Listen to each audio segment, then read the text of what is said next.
21শে বই মেলা 2025। আমরা চলে আসলাম আমার ফ্রেন্ড সার্কেলকে নিয়ে। এখানে আছে আজিজ, পাশে আছে পেটু, নুরুল আমিন খুব লজ্জা পাচ্ছে, ভিডিও আসবে না। আজিজ, তুমি গত বছর আসছিলা তাই না?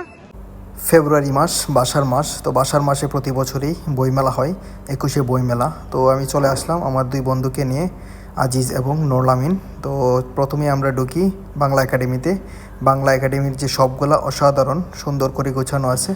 অনেকগুলো দোকানের মধ্যে সবচেয়ে অবাক করার বিষয় হলো এখানে একটা মেয়ে, ছোট একটা বাচ্চা মেয়ে বই পড়তেছিল।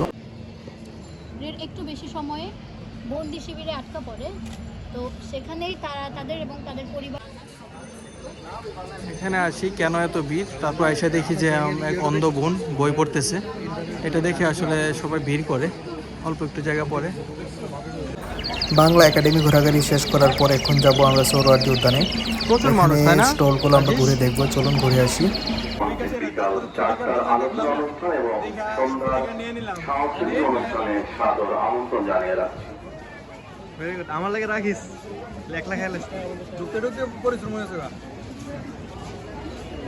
ধন্যবাদ।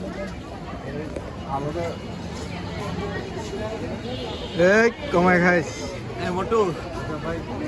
ওমা, প্রথম ঢুকিয়ে দেখি যে আমার নামে একটা স্টল খোলা হয়েছে, কিন্তু স্টল যা খোলা হয়েছে আমি নিজেই জানি না। অনুপম প্রকাশনী। দূর থেকে একটা বইয়ের দিকে চোখ পড়ে, মেজর ডালিম। সবাই তো এই বইটার সম্পর্কে জানেন, এই সম্পর্কে সব। মেজর ডালিম পড়বা নাকি তুমি?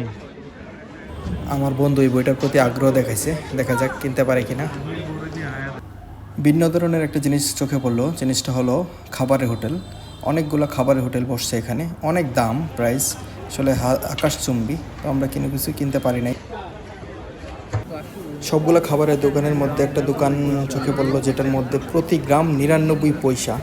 তো গ্রাম হিসেবে মানে ওয়েট দিয়ে বিক্রি করা হচ্ছে।